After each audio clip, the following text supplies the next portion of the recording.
And Trea Turner hits a home run as a Philadelphia Philly. Well.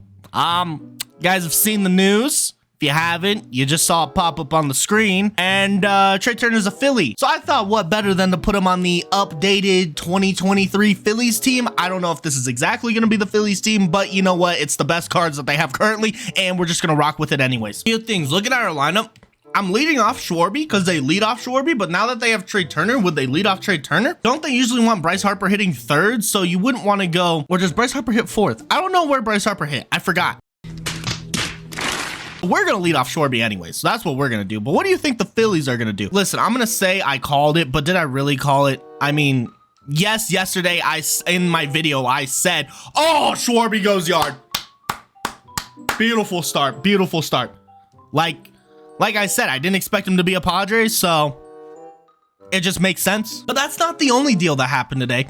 Justin Verlander signed with the Mets, I think like $82 million for 2 years. Oh my God. Wild. So the Mets end up losing Jacob deGrom, but they still got a guy who just won the Cy Young and is definitely a win now player. Of course, Verlander's a win now player. I'm just saying, like, I don't want to make a hot take and say Verlander's better than deGrom, but I will say Verlander potentially gives the Mets a better chance to win than Jacob deGrom in the next 2 years because of deGrom's health. You idiot. You're honestly an idiot. We don't know what deGrom's health is going to be like. If deGrom is healthy all year, brother, that would be crazy. And I know even deGrom pitched in the playoffs with the Mets, but still, I'm just saying in general, if deGrom was healthy all year, like how many games did deGrom pitch this year? I'm about to look it up, but if y'all don't know, just think of a guess. Think of a guess. How many games do you think deGrom pitched this year? It was 11. He went 5-4 with one no decision. In the last 3 years, he pitched 11 games, 15 games, and 12. Before that, 32 in 2019, 32 in 2018, 31 in 2017. Now, also speaking of that, I know Verlander did get hurt in 2020. Okay. And then I believe, was it Tommy John surgery that made him miss all 2021? I know that, but still 2022, I mean, the guy pitched for 28 games, 1.75 ERA. That's why he's the MVP. That's why he's the GOAT. The GOAT. Obviously, if you're a Mets fan, you probably still wanted Jacob deGrom. You don't probably love seeing Jacob deGrom leave, I'm sure. Why would you? All right, Bryson Stott, W. Aaron Nola is out. Okay, as we go into next inning, the amount of money that's getting thrown out, they're like Oprah Winfrey. You get money. You get a massive contract. You get a massive contract. And I mean, hey, it is what it is. All right, boys, now we're going to go ahead and shift the conversation. So what I saw today, of course, a lot of these cards are from the postseason program, but it was actually kind of fun to be like, whoa, I can actually build like a whole team of like live series players or players who are playing now, and they're actually really competitive. This Phillies team is insane, actually. Obviously, we wish maybe Bryson Stott had a 99, but all these guys have like 98s or 99s. And even if they had like 97s or JT Realmuto should have a better card than he does. But you know what? It is what it is. There we go. Easy out. Second out of the inning. Let's go, boys. But what I was gonna say is I think SDS should do something content-wise. All these live series players, let's just see what some of their best games were. Like, and I'm even saying like the Rockies. Like, if they wanted to go, hey, Ryan McMahon was put up for a Gold Glove even though he didn't win. Now he gets a 97 overall for no reason. Who cares? Just give it to him. It's kind of like team affinity programs, but it starts in December. Every team gets a program, and it's only of live series players or current players who play on the team who get high rated cards. So like, I'm gonna use the Rockies because they're not a very good team, but you could still do this with players, right? Now, Charlie Blackmon has a good card, so we don't have to do that. CJ Cron has a good card. But I'm saying, what if some of the rewards were like, here's a good Brendan Rodgers card. Here's a 97 overall Ryan McMahon card. The final card in that program is 99 Chris Bryant. And you could do it with every team that needs 99 cards, right? Phillies, your 99 overall that you're going to get in your live series now is JT Realmuto. Gene Segura doesn't have a good card. Bryson Stott has a 95, but you could give Bryson Stott like a 98, 99. And not every single program has to have the exact same overalls. So like maybe Bryson Stott and JT Realmuto are 299s, but maybe the Rockies only have 199, and that's Chris Bryant, right? Marlins, your 99 overall is Jazz Chisholm, right? And maybe there's a lot more other guys that deserve cards. So the first card's a 97, maybe it jumps up to like 98, maybe it's multiple 97s, whatever it is, don't care. You could just have more fun with this program. December, so who cares? Like if they released a Giancarlo Stanton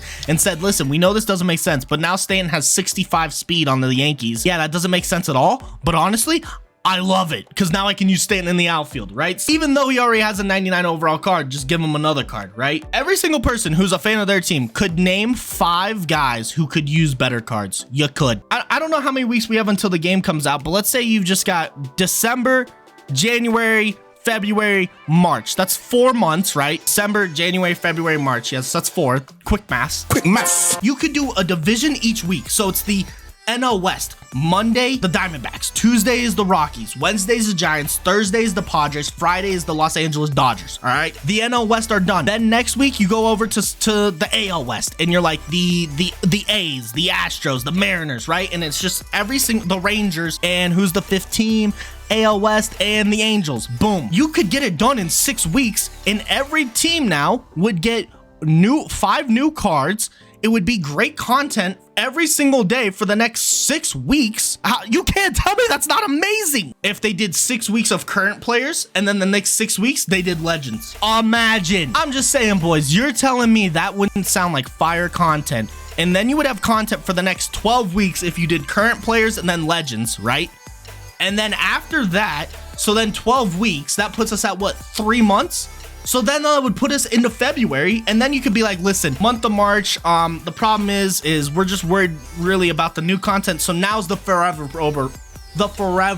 program. No one would care. I guarantee you, people would be so much happier with that. That program as being a concept, I'm telling you, would work. Everybody would love that. That would be great content. And that would give us 12 weeks of content. And it could be like an offline grind mode. Bro, that solves so many things. Because now the player's playing, the only thing it doesn't solve is the gameplay. But who cares? Let's say they announce, hey, the first week, like I said, is going to be the NL West, right? Imagine you're a Diamondbacks fan. Like, first off, do those even exist? Are there even Diamondback fans? But let's just say you were a Diamondbacks fan. They announce on Sunday that, hey, we're starting this new program. Monday starts Diamondbacks cards. You're going to see 5 new cards of Diamondback players who are getting an upgraded in rating, right? Imagine you're a fan of that team. You're like, I'm so hyped for Monday. I get 5 cards from my favorite team. Once Monday hits, they go, oh, by the way, Tuesday, Rocky fans, we're giving you 5 new cards on Tuesday. Oh my gosh, this is heaven. Let's say they get through Friday. On Saturday, they're like, hey, AL West fans, you guys are up next week. Oh my goodness. Sunday, they announce the first team. It's the motherfucking Oakland A's. Are there even any Oakland A's fans? Probably not, but the 3 fans that they have would be hyped. You can't keep getting away with it! They'd be like, oh my gosh, I can now play with my favorite players. This is awesome. And the cards have to be juiced. That's the other thing. The cards cannot be bad. I'm not saying the hype would die down completely, but it would hurt it a little bit. So these cards have to be juiced. Every single card that you release of the 5 cards, I guarantee, I don't even care if we lose this game because I'm coming up with great content. Nah, fuck that. Every single card has to have a moment. Use the 5 new cards. They each have a moment. You play the moments. Then maybe after you do all 5 moments, you earn the first card. And then you have to earn a certain amount of XP with the first card to earn the second card. And then you have to earn a certain amount of XP with the second card to earn the third card. And then you have to earn a certain, and then it just keeps going up to all 5 cards. 5th week of the Sunday, going into the last week, they say, oh, and by the way, after these programs are done, we've got a whole new set of every single team with legends. Oh my goodness. Oh man, people would be loving that for content. Is every single day, it would be a little bit of a grind and you would be able to access it forever. I'm not saying you'd have to finish it that day. It's access the rest of the game. But it would build so much content because then everybody would be like, okay, we get on the game, earn these cards. We then play the game with those cards, try it out, boom.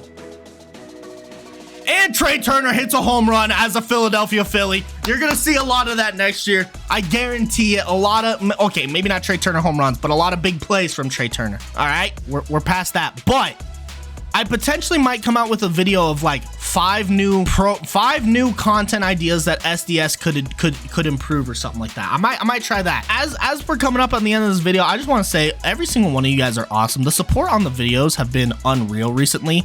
And I can't thank y'all enough. And Kyle Schwarber just hit possibly the game-winning home run, at least the game-leading home run. What the hell's happening? Why are we? Oh my gosh! Wait, I might even win this game. I was not expecting to win this game. And Trea Turner. Okay, well, let's go win this game, boys. Come on. No, yes, that's out number 1. Let's go, boys. Let's go. W. We take that all day. We take that all day. Oh, that's out number 2. Let's go. 3-2, last out. Do we get him? And we walk him. That is not good. Ah! Yes! We traded him and we won, and I don't care. We're the best of the best. Not really, but Kyle Schwarber had 3 home runs. 5 RBIs, 3 home runs from Kyle Schwarber. We all need to bow down to Kyle Schwarber. Anyways, I'll catch you guys in the next one. Peace.